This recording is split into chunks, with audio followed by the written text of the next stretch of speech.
तो आज मिली मैं अपनी बहुत ज़्यादा पुरानी फ्रेंड से। और जब मैं इससे मिली थी ना लास्ट टाइम, तो ये कुंवारी थी, और अब जब मैं इससे मिली तो इसके हाथ में है इसका प्यारा सा बेटा। भाई कितने सालों बाद मिली हूँ, आप लोग खुद अंदाज़ा लगा सकते हो। तो हेलो जी फ्रेंड्स, जैसे कि आप सभी को पता है कि मैं गई थी दीदी के बर्थडे में, तो वहाँ से हम सुबह सुबह मॉर्निंग में निकल चुके हैं। सब लोग सो रहे थे तो हम घर से ऐसे ही निकल गए। तो मेरे को चाय पीनी थी, तो मैं पहुँच गई चाय की शॉप पर चाय पीने के लिए। और मेट्रो स्टेशन पर आते वक्त मुझे मिली मेरी बहुत ज़्यादा पुरानी फ्रेंड।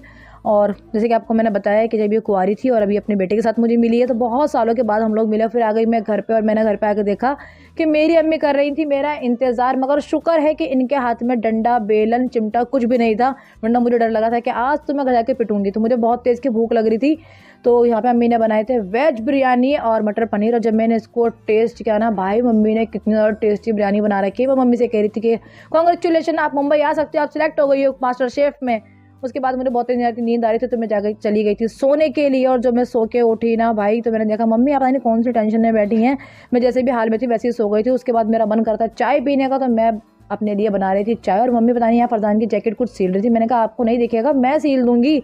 तो मैं लेके आई थी तेरे नाश्ते का सामान, और तभी कोमल टपक गई।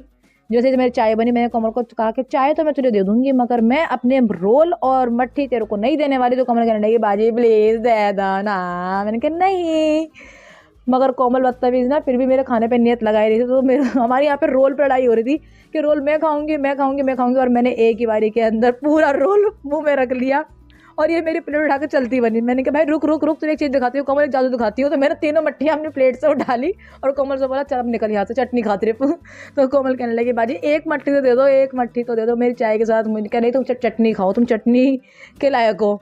मैंने कहा सारे मट्ठी अपनी चाय के अंदर डाल लूँगी। कमल ने कहा बाजी ऐसा जुल्म मेरे ऊपर मत करो। और फिर मैंने से एक मट्ठी दे दी। तो इसने क्या जुगाड़ लगाया, चटनी से लगा के मट्ठी खा रही थी, और हम यहाँ चाय में डुबो डुबो के खा रहे थे। तो कोमल ने कहा दीदी आप भी टेस्ट करके देखो। जब मैंने टेस्ट किया तो भाई पहले तो मुझे लग रहा था कि ऐसे ही कुछ लगेगा, मगर ये तो सच में ज़्यादा टेस्टी लग रही थी। मगर लड़की का टेस्ट अच्छा है, इसका मतलब खाने पीने की चीज़ें जानती है। मगर इस भुक्कड़ का पेट अभी भी नहीं भरा, और ये ओवन से बिरयानी गर्म करके लेके आ रही है। मुझसे बोल रही है खाला ने कहा मुझसे खाने के लिए इसलिए खा रही हूँ, वरना मैं खाती नहीं। तो मैं मम्मी से कही, मैं तुमने कहा खाने के लिए? मम्मी कहने लगी हाँ खाने दे, सुबह से इसने कुछ नहीं खाया। और देखो चटनी के लिए एक एक रुपया वसूल करेगी। मोमोज से भी खाई, चाय से भी खाई, मट्ठी से भी खाई, और अब चावल से भी चटनी लेके बैठ गई खाने के लिए। और मैं यहाँ पे फरजान के लिए तैयार कर रही थी चिकन फ्राई, और बहुत ज़्यादा गर्म था भाई।